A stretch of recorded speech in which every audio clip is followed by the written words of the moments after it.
Good morning and welcome to today's meeting, Breakthrough or Breakdown, the Obama administration and the Arab-Israeli peace process. Our speakers today are Shai, Feldman, Judith, and Sidney Swartz, Director, Crown Center for Middle East Studies at Brandeis University. Shai has been an old friend and has spoken on a number of occasions at the Wilson Center. Ghaith al-Omari, who is Advocacy Director, American Task Force on Palestine, and former advisor to President Mahmoud Abbas. Welcome. You're here for the first time, and we hope to see you more often here. And the meeting would be chaired by Aaron David Miller, a public policy scholar at the Woodrow Wilson Center. We have distributed their bios, and therefore we will not spend time on introducing each speaker. The meeting is chaired by Aaron David Miller. The Woodrow Wilson International Center for Scholars is the living national memorial to President Wilson, established by Congress in 1968. The center maintains a neutral forum for free, open, and informed dialogue. It is a non-partisan institution and engages in the study of national and world affairs. This meeting is part of the Joseph and Alma Gildenhorn Middle East Forum series, and we are delighted to have with us Ambassador Gildenhorn, the chairman of the board of the Wilson Center, who has been a strong supporter of the Middle East program. Thank you, Mr. Ambassador, for being with us. I finally would like to make an announcement and say that Roxana Saberi was freed this morning, and we are delighted that her sentence was commuted from 8 years to 2 years and then suspended, and the family hopes to leave any day and come back to the United States. Aaron, you have the floor. Hello, thank you very much. Welcome to the Woodrow Wilson Center. There's a sense of deja vu here. Another year, another president, another administration, another Israeli government, another opportunity, and another crisis. There's also a sense of Arab-Israeli fatigue, it seems to me. The rain may be part of the reason that we don't have a full house, but I suspect that there are other reasons as well. A lot of work has been done on this issue, an enormous amount of diplomatic capital expended over the years in an effort to create the prospects and possibilities of an equitable and durable solution to the Arab-Israeli conflict. We've tried many things: bilateral negotiations, unilateral withdrawal, benign neglect, any number of modalities, to use a word of my former profession, to try to get Arabs and Israelis to a position where you could talk seriously about conflict-ending agreements on both the Israeli and the Israeli-Palestinian and the Israeli-Syrian tracks. My own views are clear, and I'm tired, frankly, of my own grimness and pessimism. I'm going to try this morning, borrowing a conceit from Coleridge, and willingly suspend my disbelief in an effort perhaps to take a fresh look at what is possible and what is probable. The Obama administration's policies so far are intriguing. There are three pieces that, underscored by a broader philosophy, which suggests to me the possibility of a change in focus and tone. One is the appointment of George Mitchell, who was the most consequential envoy since former Secretary of State James Baker. No envoy since Baker has the three elements that Mitchell brings together. Number one, he has a track record of success in negotiations. Number two, he has the capacity, I think, to look at the needs and requirements of both Arabs and Israelis with a fairness, which I think is extremely important if you're going to try to broker a deal. And finally, he is a Washington politician of senior stature. Those are three very important ingredients when it comes to negotiations. And we haven't seen a Mitchell since Baker.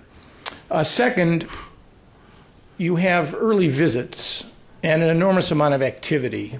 And I think that is not necessarily unusual, but combined with Mitchell's appointment, I think it suggests that the administration is taking a much more serious look. And finally, you have a degree of urgency in the situation, which normally you don't have. You don't have an immediate crisis, but you have two factors which are compelling the administration to be more active. Number one is the clock is ticking down by any measurable standard on the possibilities and prospects for an equitable and durable two-state solution to the conflict. And the administration has ginned up by virtue of circumstance, although linkage, it seems to me, is dangerous, whether it's used by the Secretary of State or by the Prime Minister of Israel. But there is an Iran piece of this, which is motivating a lot of people. You don't do Arab-Israeli peace for any other reason other than it makes sense on the merits of the case. Because if you do it for any other reason, you'll be sadly disappointed. So the notion that we should not move at all until the Iranian nuclear issue is clarified, which is Netanyahu's view, or that we must move in order to clarify it, which is the administration's position, I think both of these are equally flawed. They miss, it seems to me, the fundamental point of why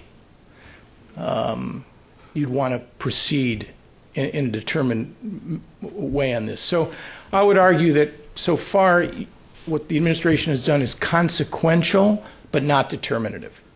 Consequential but not determinative. Our speakers today, I'm going to return to some of these themes later on. Speakers today are uniquely well positioned to talk about these issues.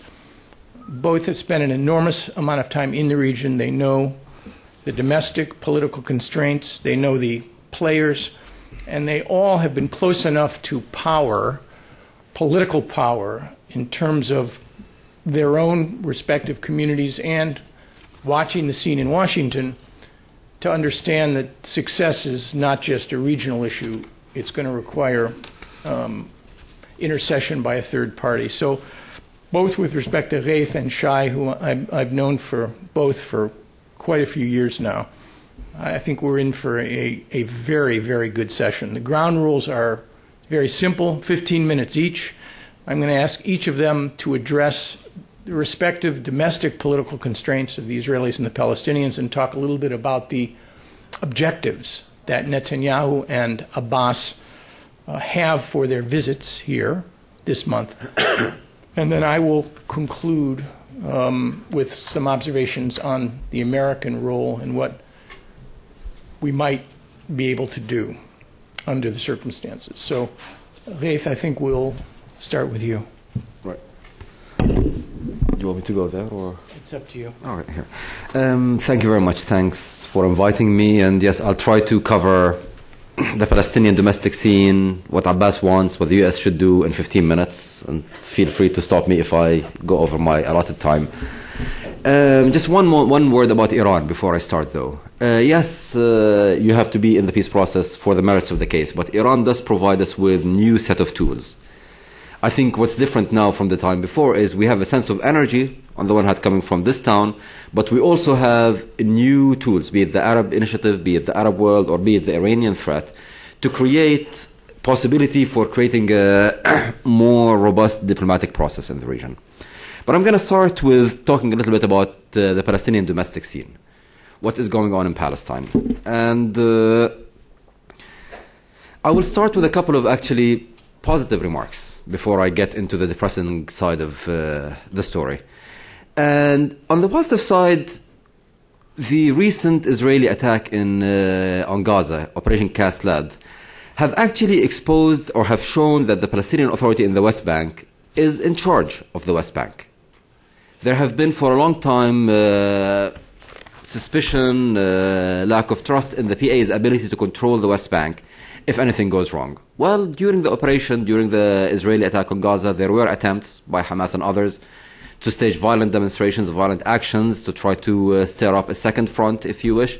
And that was controlled very effectively, due to a large extent to the effort that has been made to reform and reconstitute the Palestinian security sector. It was done very effectively and very professionally, meaning there were no killings, no injuries. The riot control that was done in a most professional way. So we have a sense that there is a degree of control, not complete, and I'll get to that in a minute, but there is a degree of control in the West Bank. Also, an interesting development is that Prime Minister Salam Fayyad, who has so far been seen by everyone as a technocrat with no political constituency, is starting to develop some sort of a political constituency. He announced his resignation last month in response to the ongoing national unity talks in Cairo. And what was interesting, there was quite a lot of pushback from the political community. There were, if you looked at the op-eds in the newspapers, if you look at some of the action from the Fatah cadre, from the Fatah on the ground players, there was a degree of support for Salam, asking for him to stay there, which is interesting. We might be seeing the beginnings of a new political dynamic emerging in the West Bank. But beyond that, everything that's going there is fairly depressing on the domestic scene and fairly debilitating, which obviously with implications for the peace process. The most obvious division, the most obvious fault line is the one between the West Bank and Gaza / Hamas and Fatah. There is tremendous pressure from the Arab world to come up with a national unity deal, any national unity deal. The Saudis are not willing to pay any salaries, any of their contributions to the PA, as a way of pressuring the PA to get to a deal. Egypt is pressuring very, very strongly. And you hear voices from Europe which are pressuring. So there is a lot of external pressure to get to a national unity arrangement. However, I don't think that these pressures will produce a result. I don't see a national unity deal happening. And all the proposals on the table are simply not sufficient. The main proposal is the proposal by the Egyptians, which is to basically enshrine the status quo and allow Hamas to continue maintaining its control over Gaza and Fatah and over the West Bank, or the PA over the West Bank, and create an artificial unification. Well, I don't think this kind of deal would actually be useful or sustainable. It won't be useful because it will definitely kill the peace process, the budding peace process. At a time when we have an administration here that is being very active towards relaunching something, if we get into a national unity arrangement on the Palestinian side, that detracts from the rules of the game, that basically constitute a sliding back from the PA. It constitutes a change or how shall I say it? A sliding back from the previous agreements. This will definitely make it very hard to convince an Israeli government which is not so eager itself to get engaged in a peace process. It's not sustainable because, as we saw before, if you have one of the parties, in particular in this case Hamas, maintaining its security assets, if it continues to control its ability to launch terrorism at will, then anytime they don't like the shape of the peace process, of the political process, the peaceful political process, they can always destroy it using violence. We saw that in Gaza a year and a half ago. We saw a similar analogy when Hezbollah marched on Beirut a couple of years ago. You cannot have a militia as a part of a political process. So currently all the deals that are on the table either do not fulfill the international requirements for a functioning Palestinian government, or do not deal with the very fundamental issue of security multiplicity in the Palestinian political system. Most importantly, I believe, neither side, neither Hamas nor Fatah, from their behavior and from their statements, is eager to share power. And all of the formulations, all of the dances that we're seeing are basically posturing and positioning to be in a situation where they can, when the time is right, try to eliminate the other side. We're not at a moment where there is serious talking about sharing political power, sharing the security sector, and any of these requirements for stability. Basically, in my view, the power struggle between Hamas and Fatah, or the PA and Fatah, is a function of the failure of the peace process. If the peace process continues to fail, Hamas will continue to be strengthened, will be more legitimate, and it's a question of time until they take over the Palestinian national polity, and vice versa. If we have success in the peace process, Hamas will be on the defensive, and there will be more of an ability for the PA to actually reinstate itself in a meaningful way in Gaza. There is talk about elections, and actually there is even agreement that elections will be held in January of 2010. I don't think that's going to happen, and I think elections that are done without agreeing on the rules of the game can be more divisive than uniting. If we have a repeat of the 06 elections where there's no agreement on what are the basic requirements for participation, we will definitely come back with a similar dysfunctional deadlocked situation. There has to be agreement on the basics. What is the frame of reference? How do we view the peace process? And again, the issue of access to the security assets. Now, even though we might not, I don't think it's possible to get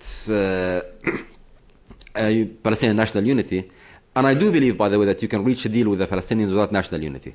And I think if we can reach, the idea of a shelf agreement, where you reach an agreement, the agreement is then presented for referendum and implemented when it's appropriate, when the situation on the ground is appropriate.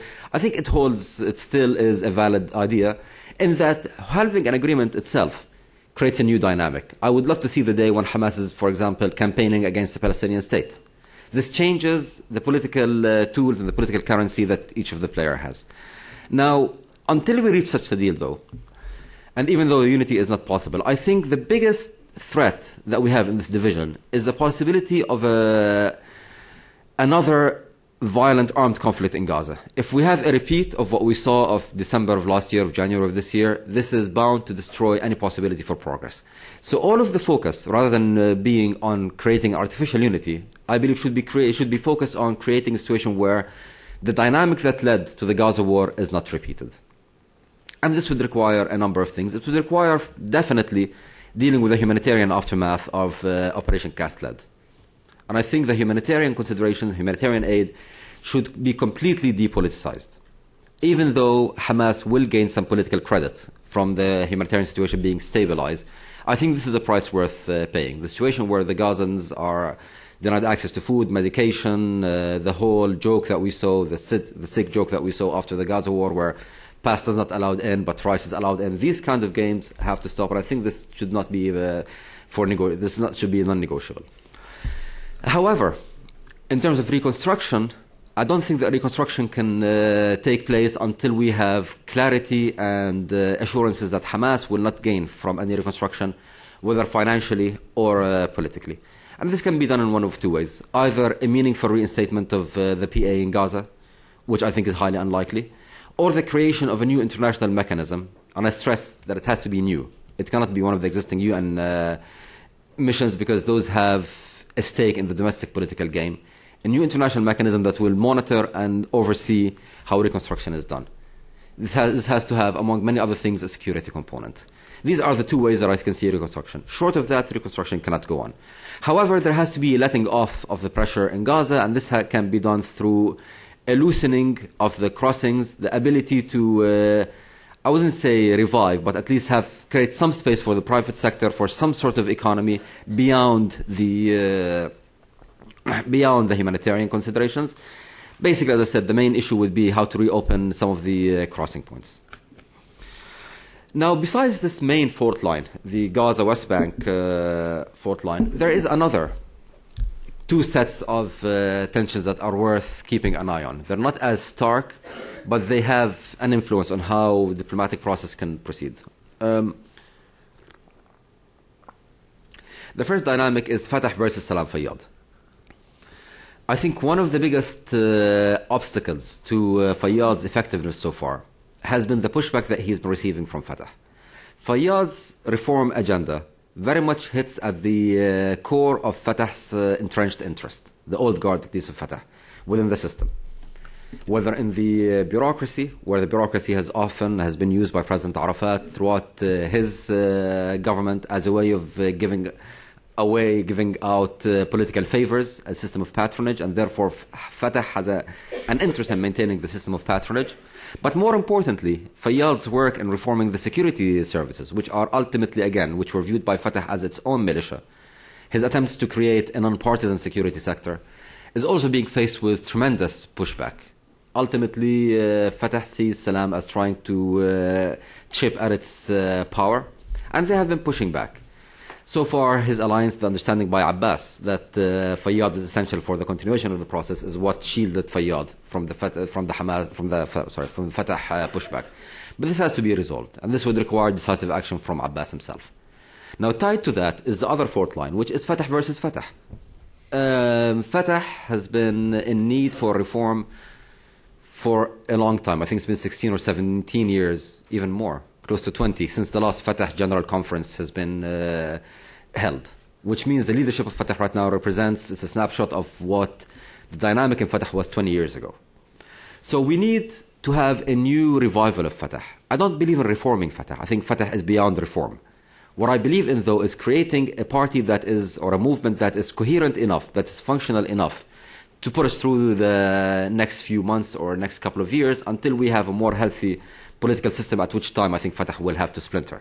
But at this stage, Fatah has to be united. There is talk about holding the Fatah conference. I think the latest date that's been announced is July 1st. And there are formulas that will create some inclusion of the younger generation, some changes at the top.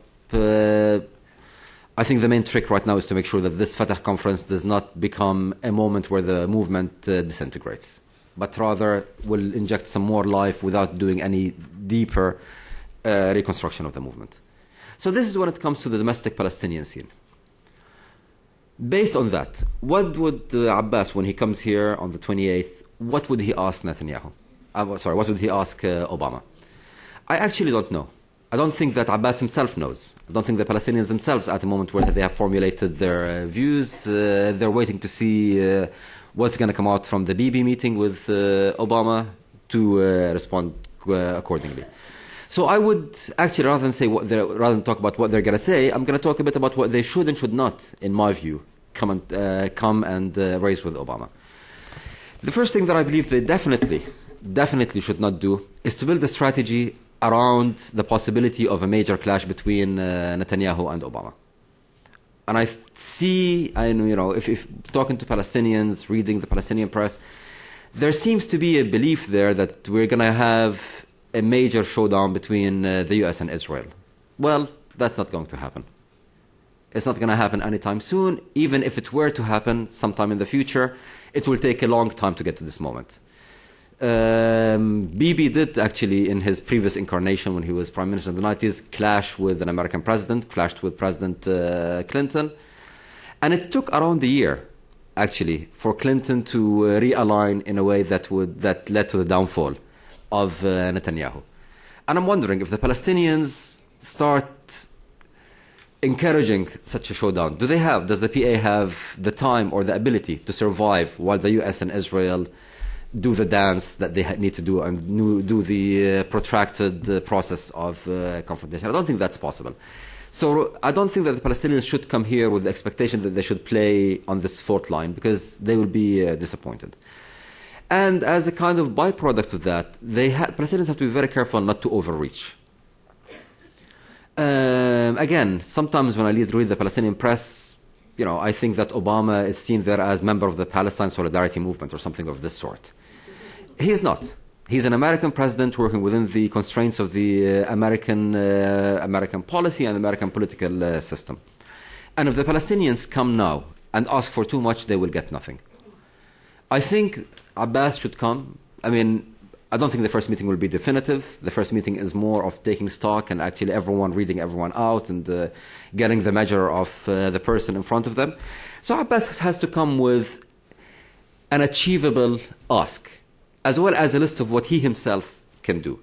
he has to present to himself, to Obama, not as an additional problem in the Middle East, but rather as someone who can help Obama secure some sort of foreign policy victory. That's the only way, given the challenges the president is facing now, the Palestinians can get any traction. So I think on the big issues, on the issues of permanent status negotiations, I think it's too early to ask for concretes. The idea that the U.S. should put ideas on the table right now is too premature. The parties are not ready. The most that the Abbas should ask for is to ensure that the process of negotiation on permanent status itself continues, even though we know it's not going to bear fruit anytime in the near future. And that's essential because all of the other steps that I'm going to talk about, the concrete steps, need the political framework to be justified. Security measures, the economic measures need the political framework. And the framework is permanent status. However, even if we have a permanent status process going on, knowing, as I mentioned, that it's not going to bear fruit anytime in the near future, Abbas needs a political deliverable. He needs to show his public that he's engaged in the process not only for some money and some arms, but that he is getting closer, inching closer towards achieving the national goal. So he needs to show a deliverable, a political deliverable, and I think that one is a settlement freeze. I think a settlement freeze is doable. I think in this town, at least, in Washington, we're seeing a change in the discourse from the most unlikely places in Congress, in the Jewish mainstream. So there is, I think, grounds here for that. But I think Abbas should not come and ask for a settlement freeze as a precondition for negotiation. I think he'll be harming his own interest. He should ask for it or he should start engaging with the administration for a process of getting a settlement freeze. And the most that he can get, and I think what he should be going for beyond that, is concrete improvements on the ground. There has been tremendous improvement in security on the Palestinian side. This has to be beefed up and has to be extended. So far, what the Palestinians have been doing is more law and order operational stuff. They have to expand the efforts, the reform that's going on beyond that to move into intelligence and counterterrorism. And I must say, the fact that it's only been, or that counterterrorism and intelligence has been excluded from the reform process is not only a Palestinian concern, or not only a Palestinian fault, but there has been tremendous pushback from the agency here, from in the States, and from the Israeli intelligence community against reforming the Palestinian intelligence services. I think many of these obstacles have been overcome, and now we have to start focusing on the intelligence and counterterrorism piece of the equation. Then we have to start seeing real change on quality of life on the ground. Now, I don't believe that you can have a vibrant, sustainable economy under occupation. But what you can have is some deliverables on the short term that will create a sense of movement. A settlement freeze, economic revival of some sort, loosening up of access and movement is not going to solve the problem, but it's going to create the kind of right atmosphere that the process or the issues can be resolved. This is what will create the kind of alignment of players that will enable us to get into a peace deal. One last point before I conclude is Abbas should also come showing that he can not only deliver himself, but can deliver the Arabs. The Arabs with the Arab Peace Initiative, the recent visit by King Abdullah of Jordan here, has shown that we have new currency on the table. The Arab Peace Initiative. So far, the Arab Peace Initiative has been seen and presented by the Arabs as an all-or-nothing proposal. Once Israel gets out of all Arab lands, we'll give Israel full normalization. I think there is space for breaking it down a little bit and having quid pro quo, gradual, operationalized or Arab initiative, where Israel does certain things, particularly settlement freeze, as well as other things, and the Arabs can then respond with their own gestures toward Israel. This will give Abbas some regional depth, will give Israel some additional incentive, and will give President Obama some additional tools that he can use as he fine-tunes his approach. Thank you.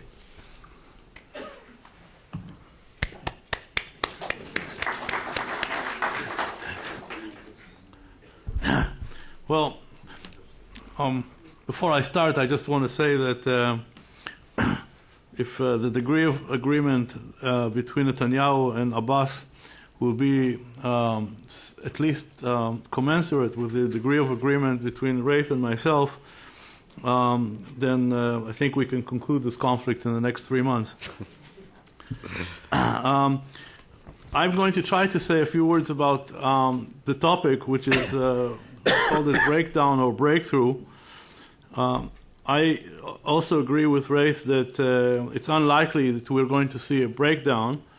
I think that if we mean by a breakthrough something dramatic a la Sadat, that's also unlikely, but I'm cautiously optimistic because I think that rather than thinking in terms of breakdown or breakthrough, I think there is now the opportunities for what I would call an opening.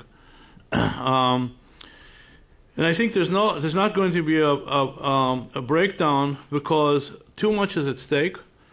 I'm now talking about it from the Israeli standpoint, and particularly as we were asked by Aaron to talk about it from the perspective of the Israeli domestic scene. There is too much at stake, both in terms of U.S.-Israeli relations and in terms of the Israeli imperative of addressing the Iranian challenge. So these two imperatives, which is the U.S.-Israeli relations and Iran, they may not be enough to create an immediate breakthrough, but they may be enough to create what I would call the opening and reverse the trends which have not been very positive during the last 8 years at least. Now, why are these considerations, why do they amount to a possible opening from an Israeli domestic political standpoint? I think there are two big reasons. The first is that the Israeli leaders know, and I think again Ghaith alluded to at least one of the two episodes that I'll mention in this respect.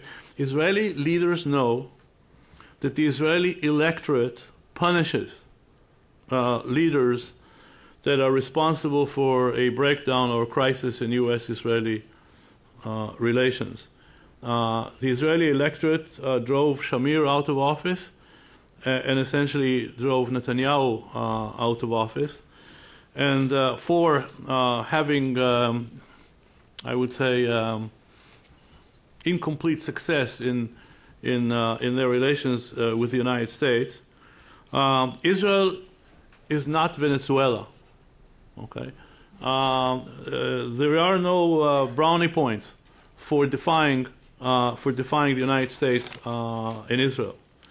And in addition to that, Barak, another important player here, who I'll get to, as defense minister, represents probably the strongest interest group in Israel, which is not the Labor Party, which is the Israeli defense community. And there is a lot at stake for the Israeli defense community, including regarding what the Israeli defense community needs to deal with the only remaining existential threat that Israel faces, which is Iran. And there are big issues now having to do with the relations between the Israeli defense community and the American defense community, like the issue of the F-35, probably the largest, potentially the largest arms deal, U.S.-Israeli arms deal in Israel's history, like the issue of the Arrow 3, which is a key to protecting Israel's retaliatory capability. So in this game between the Israeli leaders, Barak represents a very, very important interest in preventing a breakdown of U.S.-Israeli relations. And Netanyahu, as I said, given the fact that he was one of the two victims of what happens to Israeli leaders if they find themselves in a confrontation with the United States, politicians don't usually forget anything, least of all when it concerns their own personal history. Now, the question then is, if this is an imperative, against what kind of U.S. policy or U.S. approach are these people, are the Israeli leaders gearing themselves? Aaron will talk about it from the American perspective. I will only talk about it from the perspective of my understanding of how the Israeli leaders, against what kind of U.S. approach are they organizing themselves. And I think there are four components that they see, which are quite different from what they've experienced in the previous 8 years. Number one, a commitment to move early and not to wait till the second half of the last year of a second term. Secondly, a willingness to engage, and that has to do primarily so far with Iran, which is to say to engage with America's adversaries. Third, and very important, is the conviction that the United States can't do it alone, that it needs allies within and outside the region. And what is absolutely clear in all the statements of the last week to 10 days is that there is a clear expectation that Israel has a responsibility, to help the United States get the allies it needs in the region. And fourth, there is an approach that says all the major issues in the region are connected. In other words, you can't have a separate Iran policy from a separate Syria policy, from a separate policy on the Israeli-Palestinian conflict. These issues are interconnected. So while there isn't a blueprint, there is clearly a new direction. And it is against this new direction that Israel has to formulate, and the Israeli leaders have to formulate this response. So the first thing, again, my first point is that the opening is created by the fact that the U.S. has a different approach, and that Israeli leaders, for their own domestic political reasons, have to begin to adjust their positions to this new American approach. And again, we can elaborate on this a little later. The second big point, the second point I'd like to make is that what is creating this opening, the second reason why we have this opening, is that you're dealing with three important key Israeli leaders, Netanyahu, Barak, and Lieberman. And actually, if you look carefully at their views, first of all, they don't necessarily come into collision with one another. They don't necessarily contradict one another. And actually, some combination of their views, again, is the second element that creates what I see as this opening. So let me just give you, in the next, for the remainder of my time, give you a little bit of a map as to what is the position, what's the basic approach of these three individuals, separate approach of these individuals, which together might make this opportunity that I'm talking about. Now, as far as Netanyahu is concerned, there are three or four elements here. First of all, a formal commitment to the roadmap, which, as we know, is a performance-based, three-phased process leading to a permanent, the third phase of which is permanent status negotiations. So that's number one. Number two, very strong belief that the present realities on the Palestinian side, everything you've heard from Ghaith before me, in his view, does not allow a resolution of the conflict in the immediate future, otherwise referred to as a top-down approach. So the options for a top-down approach, as far as Netanyahu is concerned, aren't there because of the dysfunctional nature of Palestinian domestic politics and fragmentation. So that's number two. Number three is a very strong belief that until conditions are ripe for a top-down approach, Israel has to move in two directions. Number one, in making it possible to create a so-called economic peace, which is to move on the bottom-up, and the bottom-up has two legs. One is the economic side of this, and Netanyahu has moved to be more and more specific on this issue, which is that the Israeli cabinet has to inject itself to gradually lifting obstacles to Palestinian economic development, which, as I think Ghaith also mentioned, has a lot to do with issues of movement and access and so on. Yesterday's cabinet meeting, another bureaucratic or political step forward on this, which is he nominated former Foreign Minister Silvan Shalom to be in charge, in a way the czar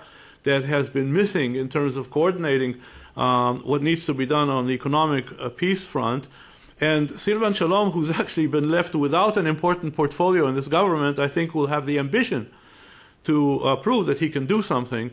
So actually, I think that move has some significant potential in it. So that's the economic, and the security side, of course, is very strong support for the work of General Keith Dayton and the training of Palestinian security forces and their gradual deployment, and so on and so forth. Now, it's true that originally Netanyahu talks about economic peace as a substitute.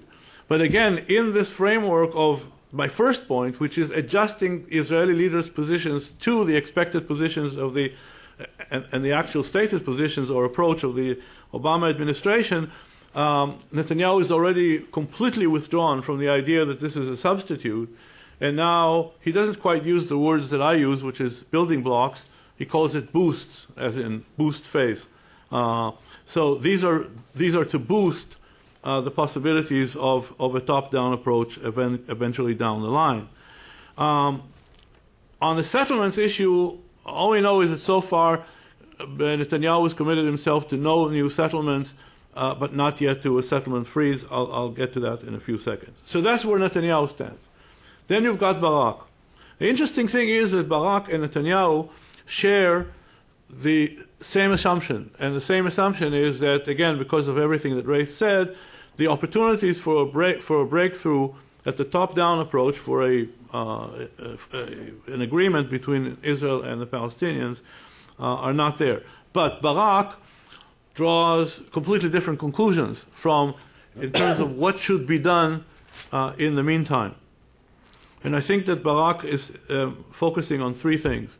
The first, which has to do with the issue of Gaza, is that Barak, while not inconsistent with the Israeli formal approach of non-negotiating with Hamas, believes that Israel needs to reach some kind of an understanding with Gaza, which means Hamas. An issue, by the way, on which he clashed, not with Netanyahu, he clashed with his colleagues in the former government, with Olmert and Livni. And he's willing to go into some understanding with Hamas that is short of a comprehensive armistice, which is to say, short of a hudna, in a way simply an extension of the tahadiyah that existed between June and December of last year, which would have, but more comprehensive, because it will have to have four components. An ending to the rocket attacks. Secondly, a regime to open the crossing points.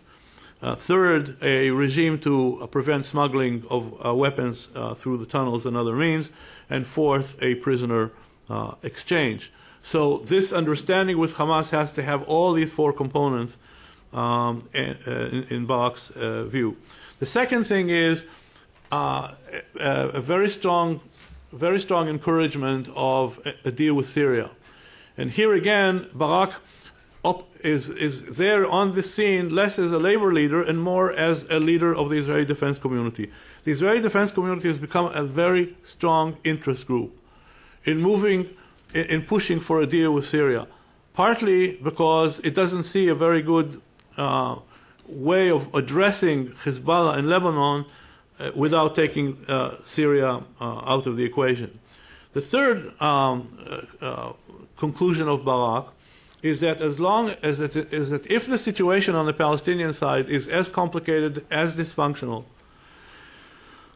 as Ghaith portrayed it, and probably Barak is even more pessimistic about this, as is Netanyahu, then let's go to the Arab world at large. And so again, a third component of this is a strong emphasis on the need to take the opportunity that is embedded in the Arab initiative. And that is an effort to say, let's not amend the initiative in a sense of try to negotiate better terms, but let's get into a process of operationalizing the Arab initiative, so that you create certain benchmarks for Israeli compliance with the initiative, against which part of the rewards of the Arab world will be provided. And here I will just say one word about this as a kind of a teaser, which is that from Barak's standpoint, and with this, if you have this image in mind, which is that there is in any case less that you can do on the bilateral front and more possibly that you can do with the Arab world at large, then I think it would be easier based on this kind of Israeli approach, to see a settlement freeze not in the Israeli-Palestinian context, in other words, less in the context of Israel's obligations under the first phase of the roadmap, and more as part of the Israeli move towards implementing the Arab Initiative. Again, provided that these benchmarks are defined. In other words, if the Palestinians can't give Israel something meaningful and the Arab world can, then let's give the freeze to the Arab world then, rather than to the Palestinians. Finally, there's Lieberman. Lieberman is a much more interesting character than his, of course, public persona. Partly he's interesting because of his public persona, because, as you know, he does have... I mean, Lieberman actually is the only leader on the Israeli scene that inserts into the equation an element of Venezuela. I mean, he has this Hugo Chavez. There is a chromosome there that says, you know, let's kind of defy everybody, and every 10 days at least give some interview that makes everybody mad, and so on. But the interesting thing about Lieberman is that, number one, in contrast to Netanyahu, he's actually willing to say that he supports a two-state solution. Except that when he talks to people like some of us, I don't want to associate my two associates here, but let's say some people like myself were defined in the Israeli scene as Oslo criminals. He says, well, what's driving you guys? What's driving you guys? If what's driving you guys is demography, right? It's the notion that if we don't have a deal with the Palestinians and we don't establish a Palestinian state, then Israel will have to choose between being a democracy or being a Jewish state. If that's what's driving you, fine, I'm willing to go along with you, but then let's be consistent. And if we're going to get this grand bargain with the Palestinians, let's at least on this happy occasion, wherever we can, amend locate the boundaries between Israel and the future Palestinian state in a way that makes optimal demographic sense. And of course, his focus is on the triangle where we have 350 Israeli Palestinians. And again, his argument is, excuse me, the triangle was never allotted to the Jewish state in any case. In the 47 partition plan, the triangle was not a part of the Jewish state. It was conquered by the IDF in 1948. He basically says what was conquered can be deconquered. And then he finally says, if we're going to evacuate our settlements, then in the West Bank, then at least make sure that we can offer Israeli Palestinians to settle in these beautiful homes. And he says, I'm willing to evacuate my home in Nukdim. He's a settler. If you promise me that some Israeli Palestinians would settle there. Now, the point I want to make about all of this is that, first of all, as you see, Lieberman's position is more nuanced than it appears at first sight. Now, imagine that between now and the 18th, okay, which is when Bibi is coming to meet with Obama, that somehow my metaphor is imagine Bibi and Barak and Netanyahu and Lieberman are three kind of fruits that you put into, I know that to think of them as fruits is difficult for some of you, but imagine you put these three fruits in a blender and you switch it on, right? By May 18, it might produce a smoothie. Okay? And the reason I say it might produce a smoothie is because if you accept my mapping of what their position is, actually it provides, again, and here remember that I talked about an opening or an opportunity.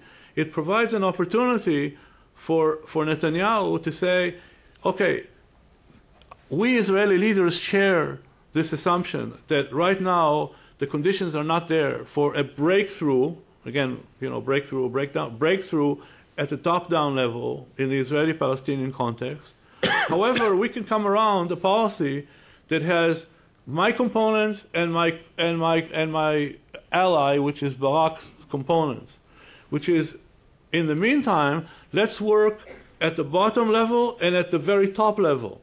Okay, let's do everything possible at the top down, at the bottom up approach, which is lift obstacles to economic development, support General Dayton and everything that he's doing, enhance economics and security at one level, and At the same time, let's go beyond that and begin to engage with the Arab world at large in a conversation about operationalizing the Arab Initiative, and begin to actually take steps on the ground in the direction of materializing the promises that are in the Arab Initiative.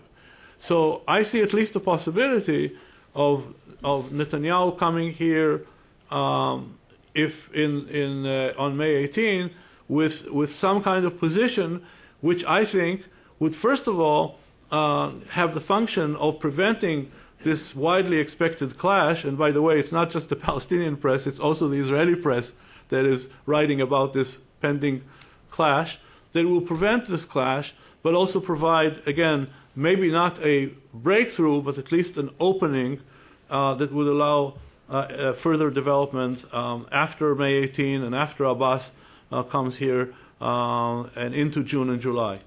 So here I'll stop. Thank you. I'm going to provide a few observations so we can get to your questions. Having been through several transitions including Republican and Democratic administrations, thinking about how the Obama administration looks at the world is extremely important. And I would argue, and it's not based on inside information or any sort of special access. It's simply based on reading the newspapers and using 20 plus years of experience to try to create some measure of perspective. I would argue that there are 6 factors that are impelling the Obama administration to a different and, in fact, more activist policy, perhaps than either of its predecessors, either Bush 43 or Clinton. Number one, there's and this happens every time there's a transition, there's the anybody but your predecessors policies. Now, this is not adopted across the board. Barack Obama is a very pragmatic, practical man.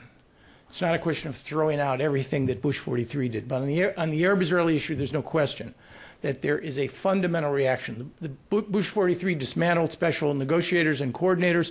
One of the first acts that this president performed was to appoint George Mitchell. So that's the first factor. Number 2, borrowing from the campaign slogan, which I admire, although whether it applies to the rest of the world, particularly this conflict, is an arguable proposition, the yes we can notion. You have a president who believes that he is, in fact, a transformative political figure. Certainly, domestically, that's the case. With respect to foreign policy, it's unclear to me, but the notion that somehow we can do something significant underscores everything about this guy. And by the way, I'm confining my remarks to Obama in particular, because it is the nexus of decision-making on this issue must be with the president. If it isn't, then you could hang a close for the season sign on our policy. It won't matter. The president doesn't buy into this with his software. You can forget it. Number 3, time is running out. Now, we've heard this argument repeatedly. The urgency, 5 minutes before midnight, 5 minutes after midnight. There's a certain reality that exists here. There will come a point, call it whatever you want, in which it will become compellingly clear to just about everybody who's alive that the paradigm, the least worst paradigm for resolving the Israeli-Palestinian conflict no longer exists, either because the facts on the ground have become determinative or the facts up here have become determinative. It's a combination of the two. It's a combination of the two. And we may be approaching the point. This administration will, in fact, preside over that tipping point. There's no question about that. If there is no two-state solution by the time Obama leaves his office, whether it's 4 or 8 years, then you're on not to solutions anymore, you're on to outcomes. You're on to outcomes. 4 is Iran. Now, when I argue that there shouldn't be linkage, I believe that. There should not, in my judgment, there should not be public linkage. Analytical linkage is one thing. And it seems to me to make a great deal of sense. If Iran provides leverage, both for inducing greater cooperation from the Arabs and or from the Israelis, because there's a certain ticking clock there, and somehow the peace process can be linked to it, I mean, I think that's an argument worth making. It's an argument worth testing. It is not and should not be and cannot be the most compelling reason why America engages in this problem. This was a refrain, although it wasn't Iran-related, it was Iraq-related from the previous administration, that somehow, if Iraq came out the right way, Jerusalem, borders, security, and refugees would somehow be more tractable. That's a artificial, phony argument. You don't invade Iraq because it's going to make Arab-Israeli peace more doable, and you don't try to extricate yourself, I heard this argument as well, by being more active in the Arab-Israeli issue. All of these are intriguing arguments, but at the end of the day, it's the question of whether or not a president perceives an opportunity, whether the gaps are bridgeable on the inherent issues that define an agreement. That is essentially why a president would want to get into this to begin with. It threatens American national interests for many reasons. The gaps can be bridged. I can bridge them, and I'm going to try. 4 or 5, the people around the president. This is it's extremely important. George Mitchell believes that every conflict created by man and woman can be resolved by man and woman. That's an arguable proposition, but nonetheless, it is one that is being heard and echoed within this administration. And this is not some sub-cabinet level official talking here. This is George Mitchell. He has a track record, and he's viewed with tremendous credibility and legitimacy. And finally, as counterintuitive as it may appear to all of you, the Arab-Israeli issue, when you look at the world at large from Washington, is probably the least hopeless diplomatic endeavor, I mean this seriously, that the administration confronts. The rest are what I would call long movies without seeming conclusions. You have Iraq, a long movie. You have Afghanistan, a long movie. You have Pakistan, an even longer movie. And this notion that the Arab-Israeli conflict is familiar, it's discrete, it's prone to diplomacy, will, by stark relief in a sea of hopelessness, appear to a new administration as a real possibility. And it accords with the Obama administration's view of the world, which is not a transformational view in the way the Bush administration viewed it. It's not regime change and massive democratization and preemptive military action. It's transactional. Barack Obama is a transactor when it comes to foreign policy, not a transformer with respect to big ideas. It's not about remaking the world. It's about making deals, which is exactly what is the essence of diplomacy. It's not pretty, it's not flowery, but when America has succeeded in Arab-Israeli peacemaking, that's the essence.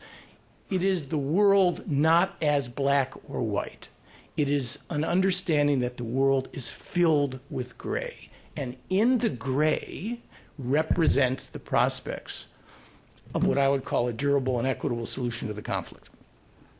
The factors against engagement are the obvious ones. There are other priorities. This man is presiding over the worst economic and financial crisis in 70 years. He will not be reelected or not elected because of his conduct on the Arab-Israeli issue. He will not.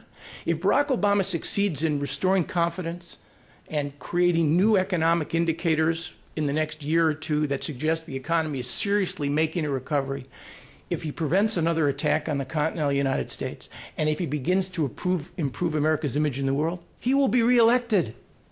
He will be our 16th president out of 43, not counting Grover Cleveland, who was president twice in non-consecutive terms, to get a second term.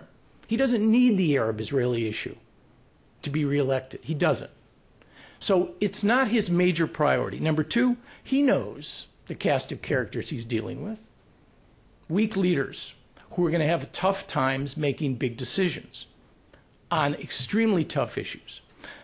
And he also knows that there is a price to be paid for engagement and serious diplomacy on this issue. No one is going to plant a tree in your honor if you succeed in Arab-Israeli peacemaking. Just ask Henry Kissinger, Jimmy Carter, and Jim Baker. It's tough.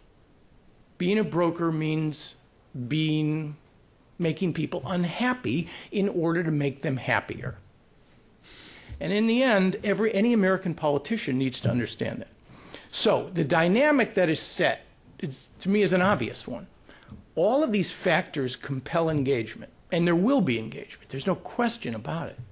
On the other side, the issue is equally compelling for honest men and women, and that is, can you imagine a conflict-ending agreement to the Israeli-Palestinian conflict? Let me choose my words carefully. A conflict-ending agreement in which an Israeli prime minister and a Palestinian president stand before their respective peoples and say the following: all claims have been adjudicated, all irredenta have been abandoned, and on the four core issues that drive the conflict, Jerusalem, border security, and refugees, it's over. It's done. We don't love each other. We're not going to warm to one another immediately, but the conflict is over. Now, I have a view on this, but it's really not relevant. The question is, it will compete against the other reality for engagement. So, what is a new administration to do with these conflicting realities? It's really important that we do serious diplomacy and actually that we succeed. And by the way, the other reality here is process will only be accepted for a limited while. It'll have to be process directed to produce results. It's not as if the world has begun de novo. People know about this issue. They've seen process before. They've seen most everything before. So it's not just engagement, which is a meaningless word. It's engagement with a kind of toughness, smartness, and fairness which can actually produce results. Tough, smart, and fair. Those three words, I would argue, need to be the hallmarks of the administration's policies. So what's the new administration to do? I have no problem, and I'll speak personally here, I have no problem with a bold, ambitious agenda. That's never been my problem. I have a problem with looking at the world and the prospects of success and what needs to be done to drive this bold, ambitious agenda with illusions. And this is the one thing that concerns me about a bolder, more decisive approach, which I might add, I believe is coming. Not soon, not in the next week, 2 weeks, or month, but it's coming. There's no question. Drawing on the last 16 years, I would argue that if the administration engages, it needs to change its software in three particular pieces. Number one, it has to be honest about what an agreement between Israelis and Palestinians and Israelis and Syrians will cost. No more deals on the cheap. We have one precedent for a permanent status agreement between Israel and the Arabs that involved territory for peace, and that's Sadat and Begin. And that was 100%. 100%. The deal between the Israelis and the Palestinians will have to come excruciatingly close to 100% of what both sides need on the four core issues. Now, there's room and margin for compromise, but not for illusions with respect to territory, particularly with respect to territory in Jerusalem. Number two, we have to be honest, the president has to be honest about how much time this is going to take of his agenda, his schedule, and his Secretary of State. In the end, with all due respect to George Mitchell, this deal will ultimately involve hundreds of hours, thousands of somebody's time. And it's most likely to be Mitchell and Secretary Clinton setting up what will have to be, in the personalized world of Arab-Israeli politics, summits to close these deals. Can't be done by remote control. It can't be done by the quartet. There is no other mediator, as imperfect and flawed as our policies are. we're going to have to be in the middle of it. And 3, we have to be honest about what we're going to ask the Israelis and the Arabs to do. No more room for subtlety here. And it's going to cost everybody a lot. And finally, we have to be honest with respect to our relationship with the Israelis. And I say this not as a detractor of the special relationship with the Israelis. I think the special relationship has morphed into something which I have called an exclusive relationship. Over the last 16 years, 8 under Bill Clinton, 8 under George W. Bush, that exclusivity has undermined our capacity to be a effective broker, and we have persuaded ourselves wrongly that we cannot be Israel's best friend on one hand and an effective mediator on the other. We can be, and we must be. Finally, I would sketch out three approaches. Now, they're not mutually exclusive. They can all be folded in, but I think they're worth pointing out and separating. One is the cautious approach. This is based, at least for now, this is based on the assumption that no Israeli government will make consequential and or determinative decisions on Arab-Israeli peacemaking until the Iranian issue is somehow clarified. That is to say, where is Iran going on this issue and where are we going? So I call this the cautious approach, and we've seen it for years. It can be dressed up and orchestrated, and perhaps the Arabs and the Israelis, the Europeans and the Arabs will give the Obama administration a degree of patience and latitude to pursue this for a while. The second is the smart, what I would call the smart option.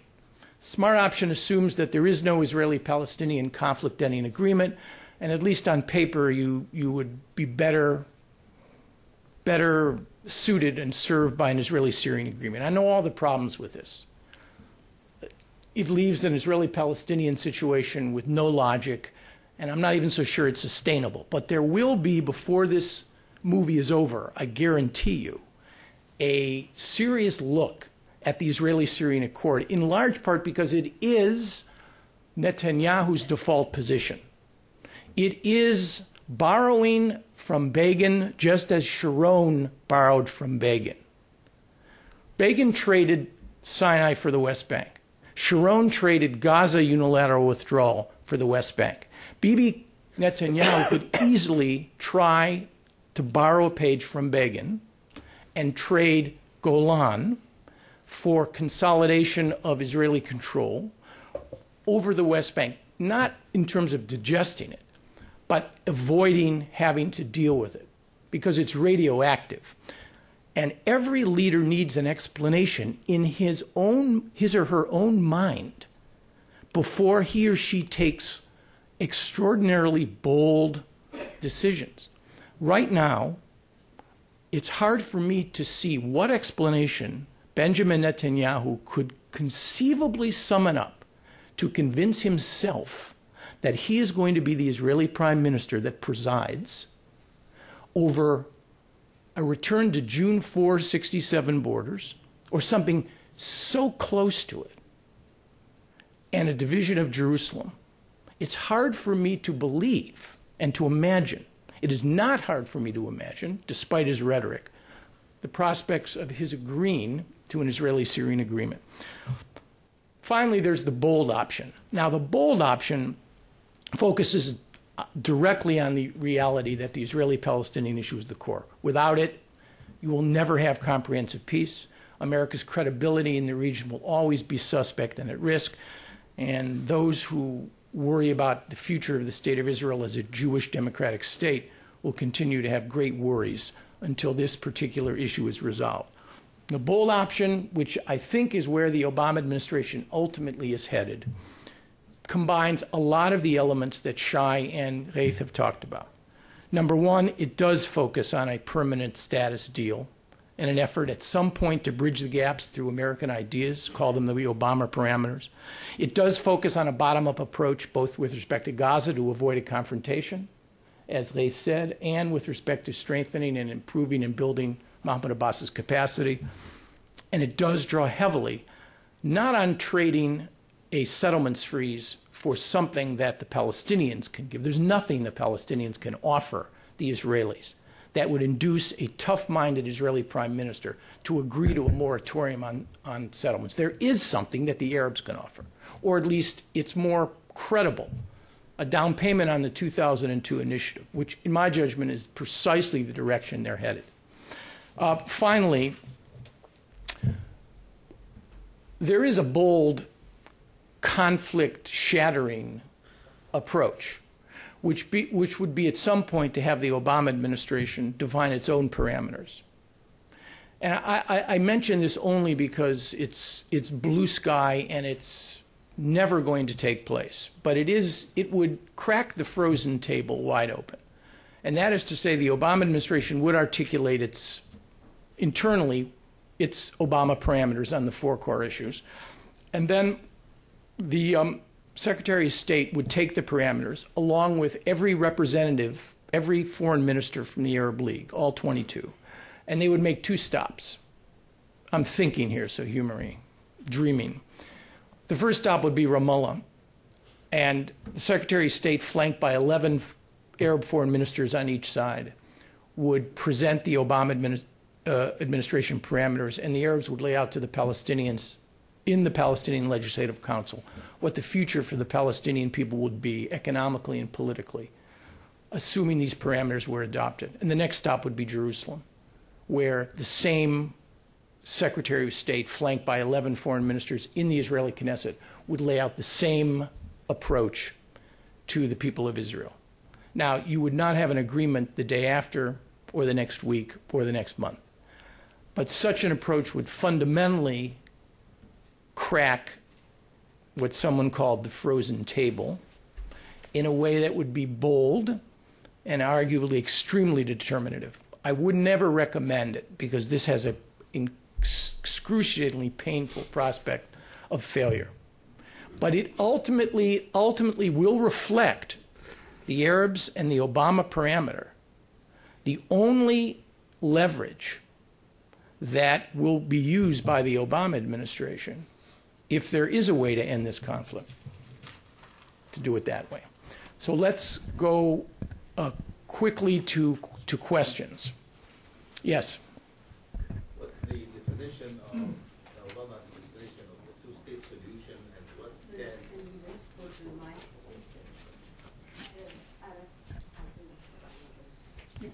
Could you identify yourself? Sure.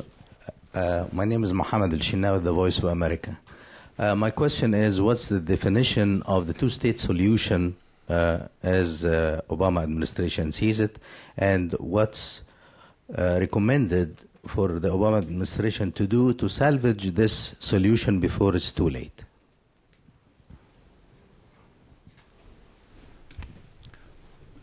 That's essentially, that question summarizes basically what it is we've tried to suggest here this morning. Shai, do you want to take a piece of that? Well, I can take. Again, I'm trying to stay with the assignment that Aaron gave us, which is to talk about things from the Israeli domestic standpoint. And I think that this is one issue which my wild hunch is that those who think that there's going to be this big clash over this issue of the two-state solution on May 18 are going to be disappointed. And the reason is that when Netanyahu is now being asked, well, so what's your position on this? I mean, after all, first of all, when you were prime minister in 96 to 99, you operated within the Oslo parameters. You had the Hebron Agreement, you had the Y River Accords. They were all part in the framework of the Oslo process. And indeed, Netanyahu, and this is kind of interesting because in the context of the discourse on Hamas, of whether Hamas should accept or previous agreements of the PA, Netanyahu in '96, when he was prime minister, of course during the election campaigned against Oslo. But when he became prime minister, basically said, this is the elected government, we have an obligation to carry out, and so on. So that's, first of all, he has a track record of operating within the two-state solution framework in 96 to 99. Now when he's being asked, oh, what's your problem? Okay. So Netanyahu says, or his people say, both of them actually say, well, the problem that we have is that when people have the concept of state in mind, they think a state has to have an army, it has to have complete control over its airspace, it has to have unhindered control over its exit and entry points, and given Israel's security requirements, the Palestinian sovereignty would have to be compromised to take into account all of these issues. And, I can easily see a situation where Netanyahu comes here and he says these things, and the president says, I don't see this as necessarily contradicting the principle of two states. We all understand that this state would have to have some limitations on its ability to exercise its sovereignty because of all these issues. That doesn't necessarily contradict the two-state solution. And they can essentially agree to, for the moment, have these interpretations out there. In reality, I don't think that there is really a big gap between the concept of what kind of a state we're talking about. So, I think that all this hype in both the Palestinian press and the Israeli press, anticipating this grand, breaking of the heads over this issue, my own feeling is people are going to be slightly disappointed. Yeah, in terms of the Obama administration's concept of a two-state solution, I think there isn't one specifically, and I think that's right. That's the right position to be in. I think ultimately the two sides will decide what is there. A two-state solution is a solution that is sellable to both publics, and I think in this one the U.S. should take its cue from the players themselves. However, on the issue of actually, the words two-state solution, the issue that Shai touched on, I actually think this is a diplomatic game. In many ways, the upcoming meetings between definitely Obama and Bibi, but also Abbas and Obama, is going to be trying to figure out how serious the administration is and to figure out the architecture, diplomatic architecture in which the administration operates. And I think this goes to a point that Aaron mentioned. How much the president himself will be engaged in the nitty-gritty? Or is the president going to empower the other levels? How empowered is Mitchell? Can you bypass Mitchell and the secretary with every problem you have and go up to the president? I think these are the kind of things that Bibi is going to try to test. And if it's really a case where something as basic as two-state solution cannot be resolved at the level of the envoy or the secretary and has to be kicked up to the level of the president, then this is where we can actually also hang the shop closed sign. This is one of the biggest mistakes I think that the Bush administration had. It's not the concept, it's the implementation. The need to include the principals, be it the president or the secretary, in every little detail will create a dysfunctional process. So I think rather than asking what is the U.S.'s concept on two-state solution, which I think is a bit premature, let's look how strong, how viable the diplomatic architecture is. Mitchell empowered? Is Clinton empowered? Or do we have to have logjam at the presidential level?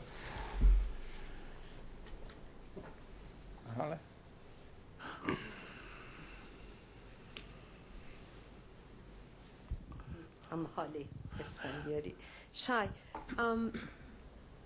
is your sense that Netanyahu's government is willing to resume the talks with Syria? And also, in their previous talks moderated by Turkey, did they discuss Iran, and what do you think the points are going to be when they will be discussing Iran with Syria? Because it seems that it's easier to reach a deal first with Syria, which also will affect Iran. And if Aaron, you and Ghaith would like to comment on this. Okay, this is a good hook, because I actually wanted to make a comment in this context to Aaron's last paradigm of the three approaches. I frankly I have a somewhat different take on this, because I like the word cautious. When you use the word cautious, it's good to be cautious. But my definition of cautious is, I think, is a bit different. I think that, frankly, I think the cautious paradigm and the smart paradigm, I think the train has left the station on these issues. I don't think that there is anybody in the Obama administration that is willing to even entertain this concept that you don't deal seriously with the other issues before you succeeded in dealing with Iran. I think that the way the administration sees this is that Israel has to help the U.S. build the coalition it needs vis-a-vis Iran to deal with Iran.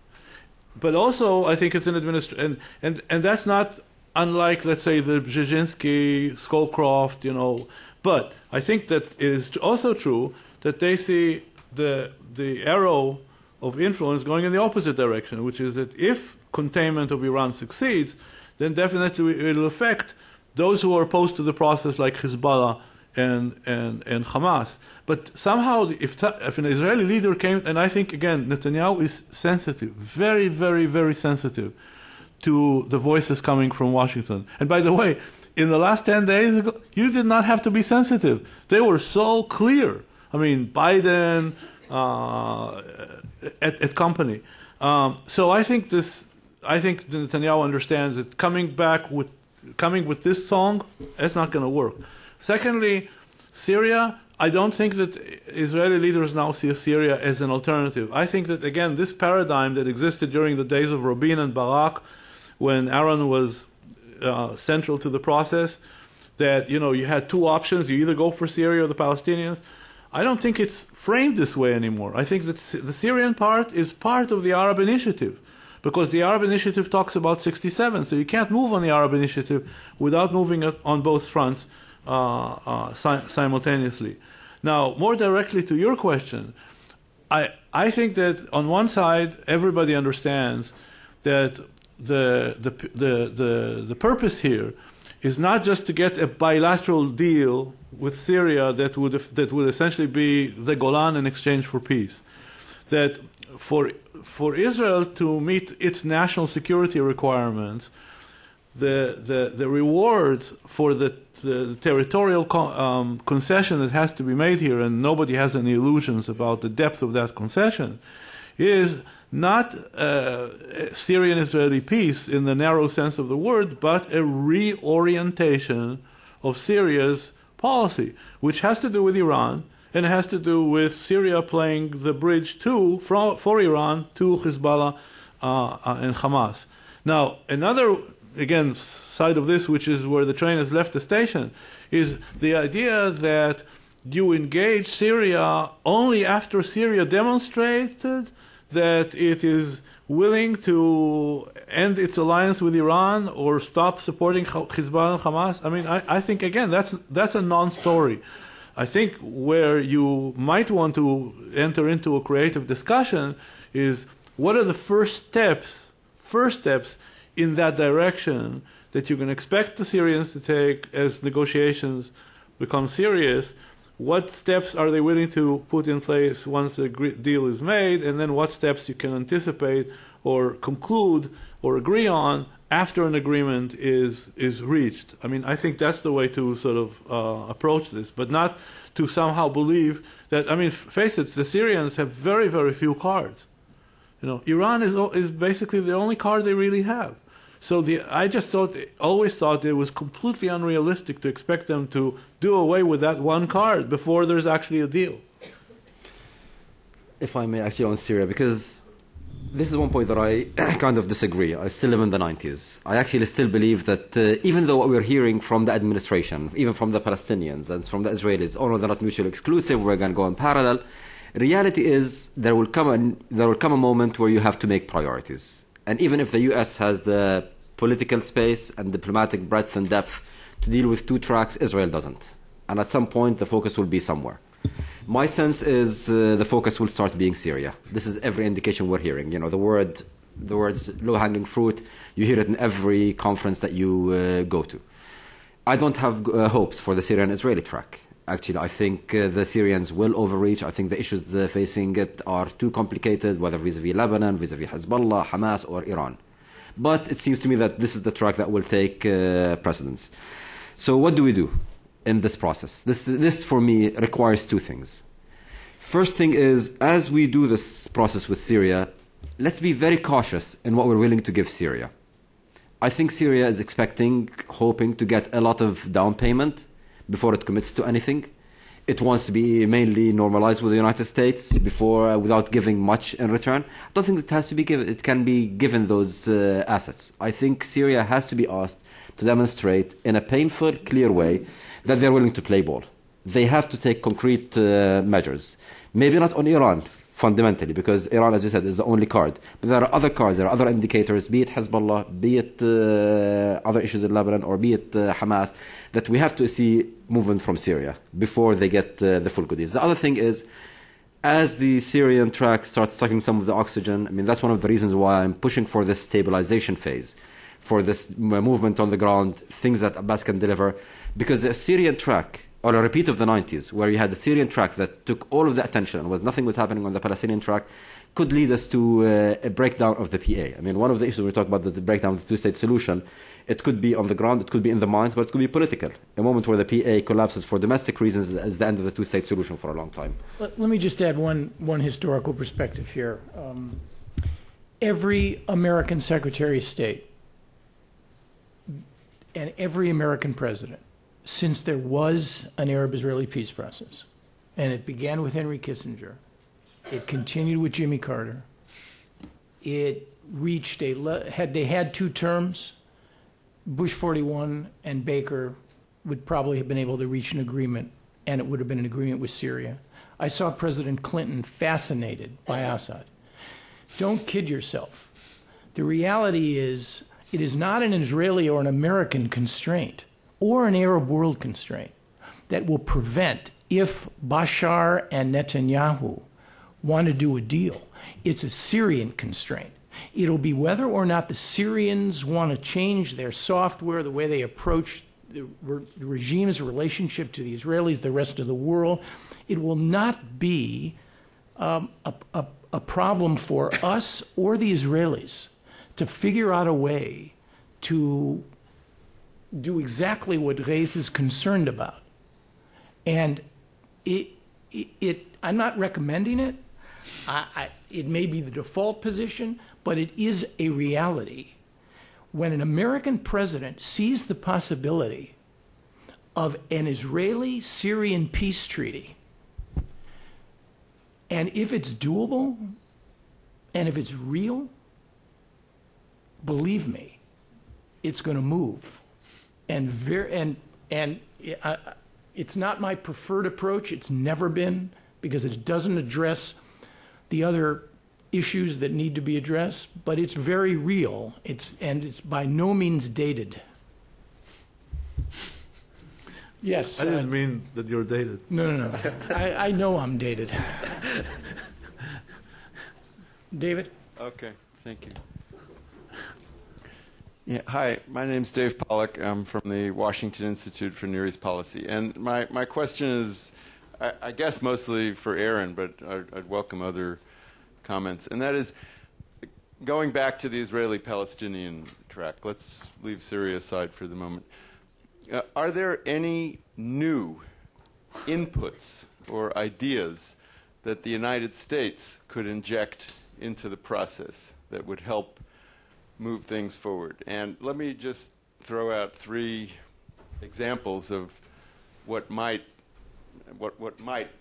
be possible, although I'm not necessarily supporting any of these. One would be peacekeeping forces, NATO, U.S., I don't know what, Arab or something like that, to help figure out the security issue. Another possibility would be an undertaking by the Palestinians to let settlers stay where they are if they agree to live in a Palestinian state, let's say. And a third possibility might be some kind of maybe private but coordinated U.S., Israeli, and PA effort to undermine Hamas and maybe topple its control ultimately in Gaza, maybe through an election, maybe some other way, in order to facilitate a broader solution. These are, in other words, what I'm groping for here is some substantive suggestion that's new and different that might create a different dynamic on the Israeli-Palestinian track? Thank you. I'd only offer one comment. I see no substitute, none. No creative fix, no clever instrument, no rescue operation from abroad, no bold, dramatic initiative, unless Israeli and Palestinian leaders are prepared, which they haven't been. Whether they are now is an arguable proposition, to pay full price. And I cannot, a simple man with a very clear view of what is required in order to reach a durable agreement between Israelis and Palestinians, equitable and durable. Nobody gets 100% of everything, but they're going to have to get very, very close. And until you have an Israeli prime minister and a Palestinian president who are prepared to pay that price, we could create incentives and perhaps disincentives to get them part of the way there, but you cannot. And this is where I cannot get my mind around the problem. You cannot get them all the way there unless they are prepared to go themselves. And this is the problem with all of the Washington-centric ideas and strategies and commitment to this process. I can't figure this out. You can help me try to figure this out. But every breakthrough, every one, occurred without the foreknowledge of the United States. I cannot get that elemental fact out of my mind. Egypt, Israel, Israel, Palestinians, Israel, Jordan. Every single one. And they were produced by crisis and opportunity. A combination of a crisis so severe that the Arabs and Israelis had to respond, and an opportunity in the wake of that crisis which offered them an incentive. They were all homegrown. But so I can't, it's an elemental point in my understanding of what can actually be done in the next 4 years. What I would add to that, though, is that I think what Aaron is doing is shortchanging his own proposal at the end of when he was up here at the podium about these delegations of these foreign ministers traveling to Ramallah and Jerusalem, and that's not because I'm focusing on the travel agenda, but more, I think that if there is a new idea here, it is the idea that the only place where you might look for this kind of breakthrough that we're looking for is by contextualizing the Israeli-Palestinian differently. And I think that one should not, again, underestimate the revolutionary dimension of this idea, which Aaron discussed at the end of his presentation. Because yes, of course, it all boils down to, at the end, what Aaron just said, which is the political will of leaders to make these very, very tough decisions. But I think that the only way you can get that will is if you can change the incentive structure. And I think that the promise, and again, I think that there is very limited things that the Palestinians can give Israel, and therefore I don't think that in the bilateral context you can change the incentive structure. But if the Arab world, in a way, would respond to King Abdullah of Jordan's challenge at his speech a few blocks from here at CSIS, right? And the Arab world and the Arab leaders would, in fact, get around this concept of operationalizing the initiative, then I think there is an opportunity to change the incentive structure for Israel and to contextualize the Israeli-Palestinian issue differently in a way that then, you see, I'm also, again, going back to this domestic scene, I'm also asking myself, so what would it make it possible for Netanyahu to make the switch that we're looking for? Now, of course, one way to do this is the way that Sharon, did it. When the settlers came to him and said at the eve of the disengagement from Gaza, how could you have done this? After all, you're our father, right? So, this is a classical sort of Sharon thing, which is what you see from there is not what you see from here, which is to say, okay, this is when I was there, now I'm prime minister, I have it. Now, I don't think that with Netanyahu that's going to be enough. I think he will have to make the case. And the only case that Netanyahu will be able to make is there are much bigger issues at stake here, both in terms of the Israeli interest in helping America contain Iran, but that's only one part of it. The other part is the incentives. So here again is the question of whether the Arab leaders will rise to King Abdullah of Jordan's challenge and work to make this a reality in terms of the offer. Then I think that you may see a dramatic change.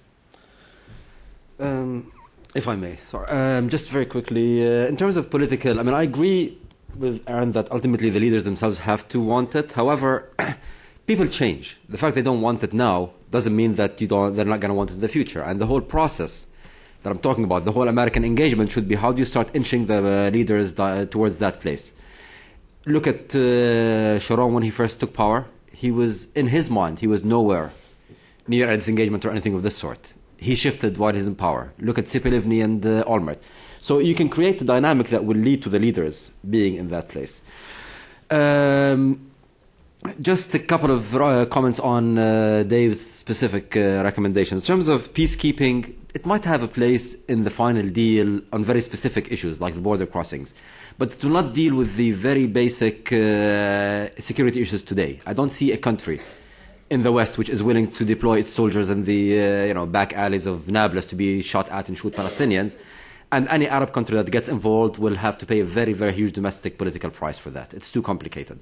In terms of keeping the settlers in, I don't see it as well. It's too much of a security and other problem. It's not like, settlers who will say are the nice Tel Aviv types. You're going to have usually the crazies who are there for ideological reasons.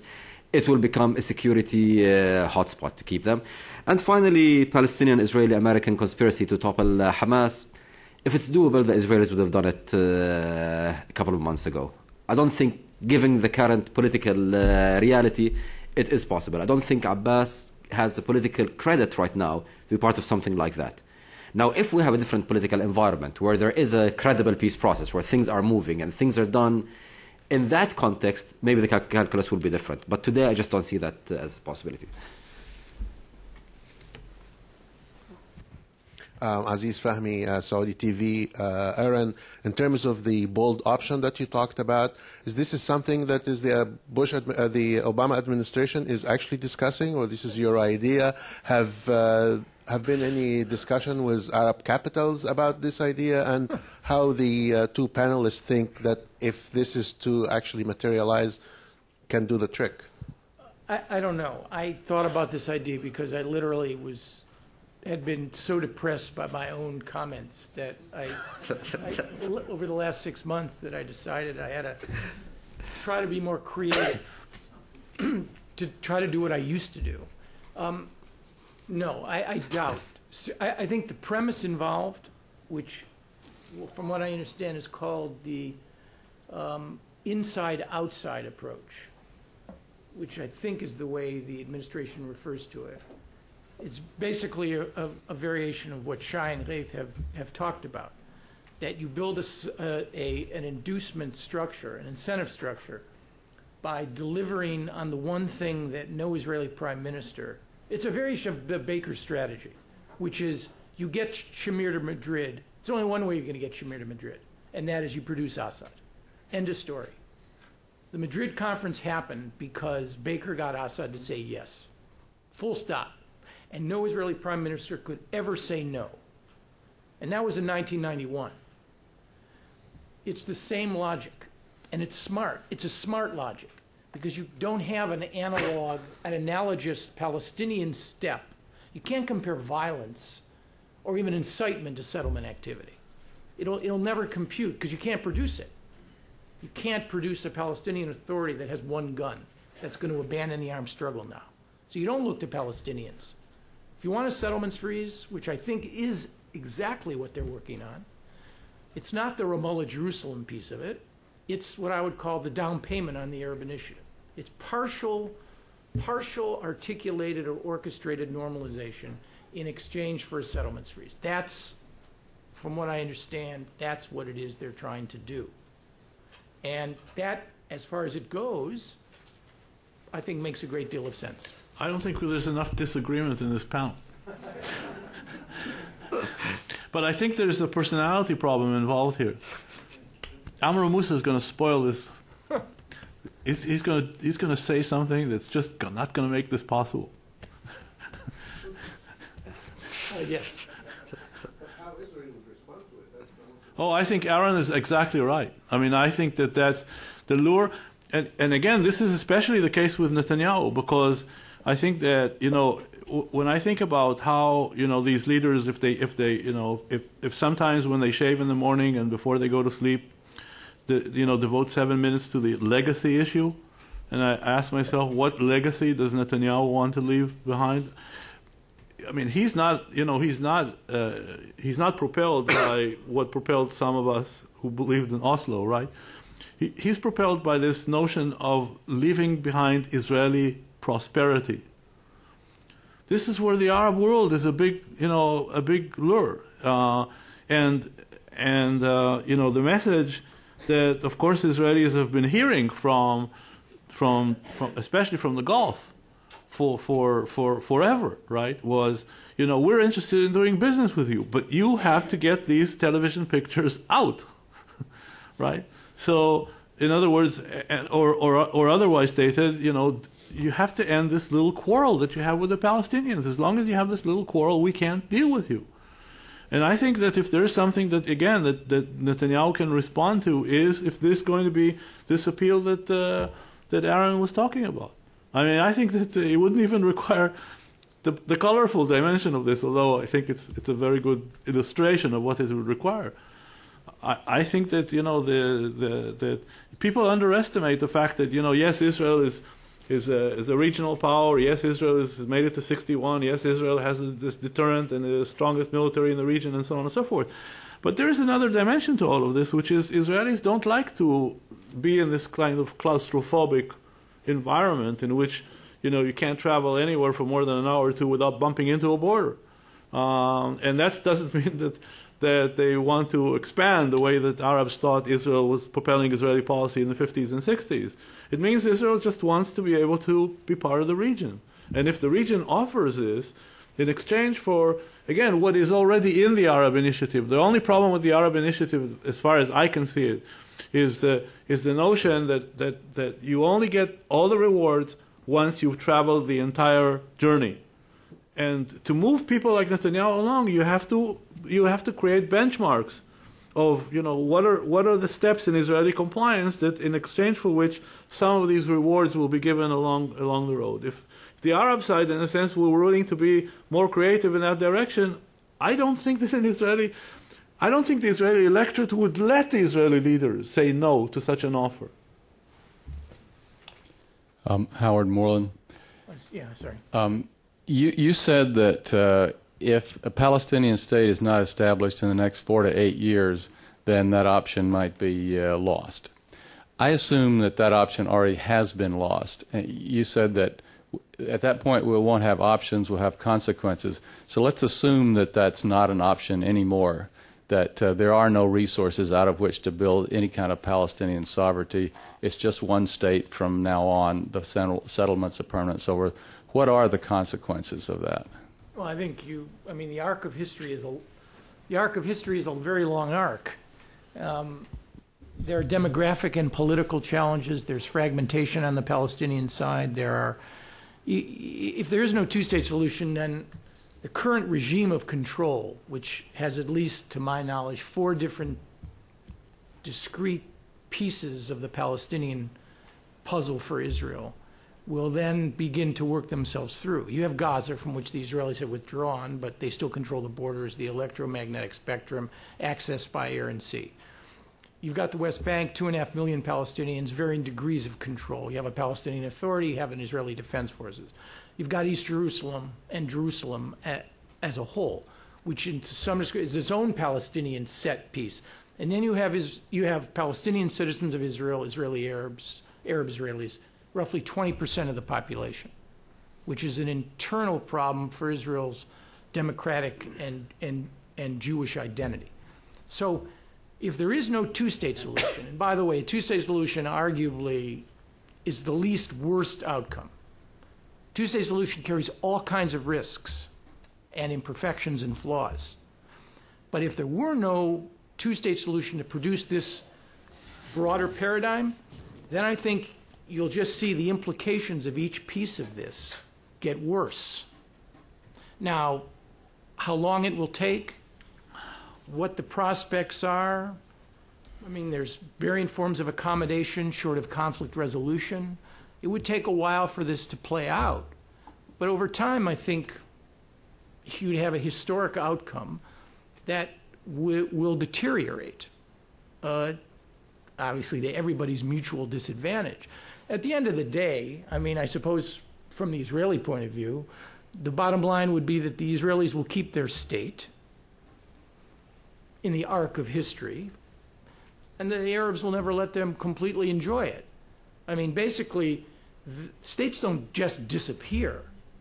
So, and again, the arc of history is a long one. I mean, it's measured in terms of our own biological clock and how much space, time we occupy. So who could say what's coming 20, 30, 40, 50 years from now? But I think the trend lines are very clear, painfully clear. Yeah, I mean, I actually just want to, I mean, I can't predict what's going to happen in 40 years' time, but I can tell you what's going to happen in the short term. In the short term, on the domestic Palestinian side of things, you'll have a total collapse of the current political order in Palestine. I mean, the whole Palestinian national movement, I would argue even Hamas to a large extent, has been formulated around the two-state solution, about the idea of creating a Palestinian state. Remove that, I think organized Palestinian political action becomes impossible, and we'll end up into complete fragmentation, complete chaos. I mean, this will set back any possibility of a Palestinian national movement reformulating for a while. Israel, by the way, also has options. I mean, one option that Israel has in this situation is create a Gaza-like scenario where you close off the West Bank, the bit that you don't want, dump it on Jordan, and make it Jordan's problem. You know, the answer is not this one state where ultimately everyone's going to be equal. There are many, many things short of that. What I would predict is chaos, short-term, long-term. I don't think the two-state solution, though, is yet closed. I think there are still possibilities. It's still at least alive in people's minds. So it's still a workable political tool. And for me, the threat is when is the moment, the tipping point that Aaron mentioned, where people don't believe it. And I think, look, when you have someone like Obama, who comes in with so much energy invested in it, people expect results. I think if there's a failure in this push, I think the disappointment will be too much, will go even worse than what happened in 1999-2000. I think it will be the end of the PA as we know it. And that's why something that is too bold and too risky might not be too wise at this stage. And that's why we should start maybe slightly more cautious. Yes. Michael Lame, Rethink the Middle East. You've talked about two-state, one-state. Is that a question, Rethink the Middle East? Sorry? No. It's a question and an answer. Yeah. You've talked about one state, two state, but you also talk about the Fatah ruling in the West Bank and Hamas ruling in Gaza. So maybe it's more like de facto three states right now.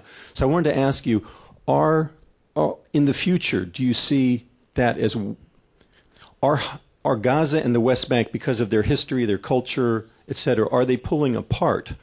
Is it really one future that you see for them, especially if Hamas hasn't been dislodged by Fatah or by Israel?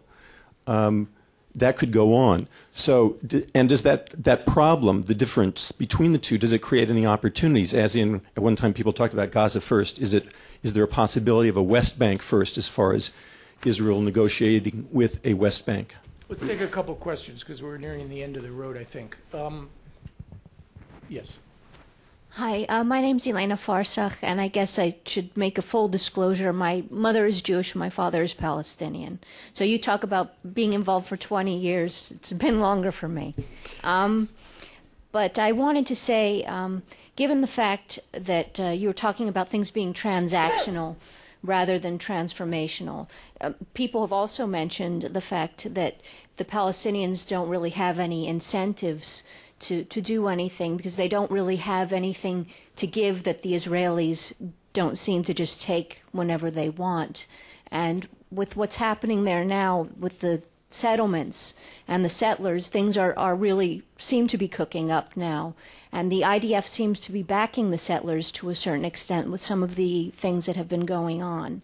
And so I wanted to find out what you think about that in terms of the liaison between the IDF and the settlers themselves. And the other thing that I just wanted to mention, and Aaron, I apologize for this, but I've noticed a couple of times, and you just did it about which I really actually liked your conflict shattering approach. I thought that was a good idea.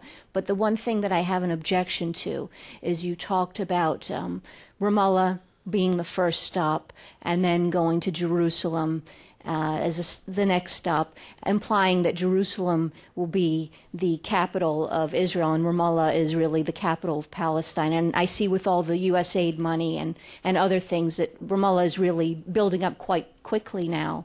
And my fear is that it will be more like, it's supposed to be more like the capital of Palestine rather than, say, an economic capital. And your thoughts about that? Let's take one more question, and then we can answer them.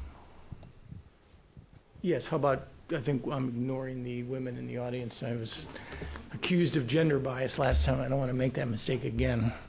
Yes, Thank you. My name is Gulnur Ibet. I'm a policy scholar here at the Wilson Center. My question is about Turkey. Hale actually mentioned Turkey's role in the Israeli-Syrian talks.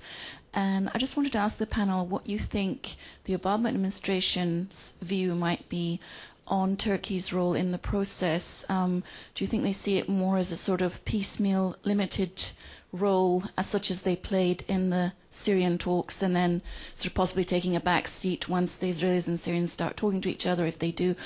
Or do you think they see it sort of engaged in the bigger picture? Because you mentioned with the tour to the two stops with the Arab League, and I didn't hear Turkey being mentioned there. And given Turkey's unique position that, it is the only sort of predominantly Islamic country in the region that does have this strategic deal with Israel, and given the recent soar in popularity of the Prime Minister in the Arab Street, do you think that Turkey should be engaged in this sort of much more proactively? All right, so I'm going to divvy these up because I'm charged momentarily.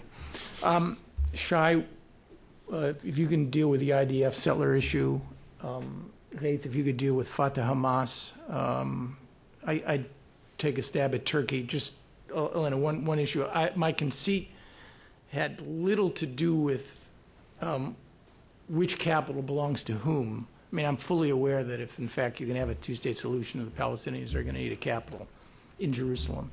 But my conceit had to do with the legislatures. It was just an image of Secretary Clinton and the Arab foreign ministers addressing each legislative body to talk to their respective publics. So why don't we start, IDF and settlers? Okay. Before that, can I make two very short comments? Number one is, at least from, again, we were asked to talk about the Israeli domestic scene. Or I was. From the Israeli domestic scene, at least, this train that you talked about of the two-state solution, that train is not yet left. Now, you may be that Israelis are in a state of denial. But I think that, if you ask me, again, in a telegraphic form, beyond what people talk about, Jewish, democratic, and all this, when you talk about consequences of a one-state solution, that's going to create a state that Israelis don't want to live in. Okay, I mean, Israelis are not. Again, Israel is not Venezuela. Israel wants to be part of the international community, and I think that those consequences are not there yet. Okay, people are saying, it will result in an apartheid regime. Okay, but Israelis don't believe that that's the regime that is in the territories. But there is a limit to how long you will be able to say that, and Israelis understand that. And so, even if you just take in terms of Israel's relations with Europe, okay, Israel does not want to be isolated in the international community. So I don't think that from the Israeli perspective, Israel is there yet. Number one. Number two, the other short comment is, to something Ghaith said. I don't believe there is a Gaza option for the West Bank as far as Israel is concerned. Regarding Gaza, you can contain Gaza from the Israeli perspective and essentially not be happy with the consequences, but so you can live with the consequences, okay? You can somehow live with the consequences because the center core of the country is not there in the south. That's not where 80% of Israel's GDP is produced. But you shoot the first Qassam rocket that lands on a landing strip of Ben Gurion Airport from the West Bank, the next thing that happens is that every airline that flies into Israel gets a phone call from their insurance company saying, sorry, we've taken off your insurance policies. You know, it's not an option. Israel doesn't have this option to kind of contain the threat with respect to the West Bank. If the West Bank goes south in this way, Israel will, you know, that will require Israel reconquering the West Bank. There is no such, two ways about this here. Number three, the relationship between the IDF and the settlers is a very complicated story. Israeli soldiers find themselves in very difficult situations there, between the settlers on one side and between the Palestinian population on the other side. Let me just tell you one thing. The settler leaders do not see the IDF as their friend. Okay? The tension between the IDF command and the settler is there. And you want a microcosm of that? Just the other day, the decision to start reopening more of the roads for Palestinian traffic, including a small block in Hebron. Okay? And, you know, these guys do not regard the general in charge of the Central Command, General Shamni, as their friend. And they're gearing up to a big confrontation because, again, you go back to this issue, and now this confrontation the IDF will be part of this. The government itself will be another part of this. Because, as I said, Netanyahu understands that the biggest problem in terms of this economic peace that he wants is the issue of movement and access. Well, movement and access means checkpoints and roadblocks. Everybody knows that, okay? And any terrorist act that will happen after that, which has already happened, the settlers will accuse both the IDF and the political leadership for taking the risks involved in lifting checkpoints and roadblocks to make the economic peace. So this is not a period of confluence of interest between the IDF and the settlers, and it's going to get, depending on what your political perspective is, worse or better. Yeah, I agree, by the way, with Shai on the issue of settlers. It's very complicated, and often in recent times, settlers got perilously close to an outright confrontation with the IDF and with the mainstream of Israeli society. So it's not a very simple relationship. In terms of Turkey, for some time, Turkey was actually considered as a potential main player, even possibly being the tool to crack the Gaza-Hamas knot. However, I think Erdogan's behavior during the Cast-led have really kind of pushed him back a little bit from that particular conflict. The way he stood with Hamas very openly maybe bought him some credibility in the Arab street, but definitely made him fairly unwelcome on different levels. In terms of just one point on your earth-shattering scenario, it might be a useful tool to kind of, give the last push when things become ripe. If you start the process with that, though, it's bound to collapse, and the price of failure is really, really big in this situation. And finally, to the point that I have to, I guess, answer the West Bank first scenario. No Palestinian leader, maybe some Hamas, I'm not sure, but definitely no PA leader can accept a deal that separates de jure, theoretically separates West Bank from Gaza. That's why Salam Fayyad and Abu Mazen are still paying salaries in Gaza. That's why we're not going to have elections in the West Bank alone. They cannot afford to be seen as giving up on one part of Palestinian territory, theoretically. So any peace deal will have to include both West Bank and Gaza. But the deal is one thing, the implementation is another thing. And one can see a situation where you have a peace deal, but the implementation happens in the West Bank until you have a mechanism or a strategy to retake Gaza. I mentioned in my talk, I tried to mention that the peace deal might make Hamas on the defensive and might make them unpopular. However, just by becoming unpopular, they cannot be dislodged from Gaza. They're in charge there not only because they're popular, because they have guns and they have full control on the street. So it might be some time between a peace deal and Hamas possibly losing popularity and them being dislodged. So ultimately what you need is a peace deal that covers West Bank and Gaza. Implementation, though, can start in the West Bank. Gaza can remain where it is until ways found to deal with it. Please join me in thanking Shai and Ghaith.